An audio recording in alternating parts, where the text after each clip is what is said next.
Sabarimala സന്നിധാനത്തെ CCTV ദൃശ്യങ്ങൾ Devaswom board ഹൈക്കോടതിക്ക് കൈമാറി. നടൻ ദിലീപിന്റെ VIP ദർശനത്തിൽ വിമർശനം ആവർത്തിക്കുകയാണ് ഹൈക്കോടതി. ബിനിൽ വിവരങ്ങളുമായുണ്ട്. ബിനിൽ, ദർശനം വലിയ കുഴപ്പമില്ലാതെ സമാധാനപരമായ ഒരു സൈഡിൽ പുരോഗമിക്കുമ്പോൾ മറുഭാഗത്ത് കോടതിയിൽ അടിക്കടി ശബരിമലയുമായി ബന്ധപ്പെട്ട കാര്യങ്ങൾ വരികയാണ്. ഇപ്പോൾ ഈ VIP ദർശനത്തിൽ എന്ത് വിമർശനമാണ് ഉന്നയിച്ചത്? അതിൽ ദേവസ്വം ബോർഡിന്റെ ഒരു വിശദീകരണം എന്തായിരുന്നു? ദേവസ്വം ബോർഡിന്റെ വിശദീകരണം അവർ ഇന്നലെ തന്നെ നൽകി കഴിഞ്ഞു. അതായത് ഇതിൽ വിശദമായ അന്വേഷണം ആരംഭിച്ചിട്ടുണ്ട്. ഉദ്യോഗസ്ഥർക്ക് ഏതെങ്കിലും തരത്തിലുള്ള വീഴ്ചകൾ സംഭവിച്ചതായി കണ്ടെത്തിയാൽ അവർക്കെതിരെ നടപടിയെടുക്കാം.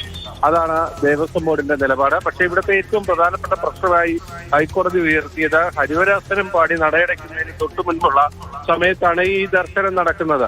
ആ സമയമാണെങ്കിൽ പരമാവധി ഭക്തന്മാർക്ക് ദർശനം നടത്താൻ അവസരം ഒരുക്കേണ്ട ഒരു സമയമാണ്. അവിടെയാണ് ഒന്നാമത്തെ നിരയിൽ നടൻ ദിലീപ് നിൽക്കുന്നത്. ആ നിരയിൽ ദിലീപ് നിൽക്കുന്നതുകൊണ്ട് തന്നെ ആ വരിയിൽ ആരും തന്നെ മുന്നോട്ട് പോകാതെ ഏതാണ്ട് 10 മിനിറ്റോളം നിൽക്കുകയാണ് അവിടെ ചെയ്യുന്നത്. അപ്പോ ആ വരിയിൽ ആളുകൾ മൂവ് ചെയ്യാത്തത് കൊണ്ട് തന്നെ കൂടുതൽ പേർക്ക് ദർശനം കിട്ടുന്നതിന് തടസ്സമുണ്ടാകുന്നു എന്നാണ് കോടതി പറയുന്നത്. ഇതൊക്കെ എങ്ങനെ സംഭവിക്കുന്നു എന്ന ചോദ്യം ഇന്ന് കോടതി വീണ്ടും ആവർത്തിച്ചു. സർക്കാരിനോട് വിശദമായ ഒരു സത്യവാങ്മൂലം ഫയൽ ചെയ്യാൻ കോടതി നിർദ്ദേശിച്ചിരിക്കുകയാണ്. തിങ്കളാഴ്ച ഈ CCTV ദൃശ്യങ്ങളും സർക്കാരിന് പറയാനുള്ളത് കേട്ട ശേഷം കൂടുതൽ നടപടികളിലേക്ക് പോകും. അതാണ് ഇപ്പോൾ ദേവസ്വം ബെഞ്ച് ഉദ്ദേശിക്കുന്നത്. ഇപ്പോൾ ശബരിമലയിലെ ഭക്തജനങ്ങളുടെ തിരക്ക് വർദ്ധിച്ചു വരികയാണ്.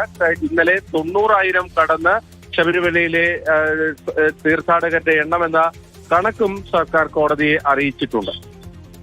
ശരി, ബിനിലാണ് വിവരങ്ങൾ നൽകിയത്. CCTV ദൃശ്യങ്ങൾ കൃത്യമായി കോടതി പരിശോധിക്കും. ദിലീപ് ഏറെ സമയം ഫ്രണ്ട് റോയിൽ തന്നെ നിന്നു. മറ്റു ഭക്തർക്ക് കൂടി ദർശനം വേണ്ടേ? ഹരിവരാസന സമയത്ത് പ്രത്യേകിച്ചും കൂടുതൽ ആളുകൾക്ക് ദർശനം സൗകര്യം ഒരുക്കുകയാണ് വേണ്ടത് എന്നുകൂടിയാണ് കോടതി പറയുന്നത്.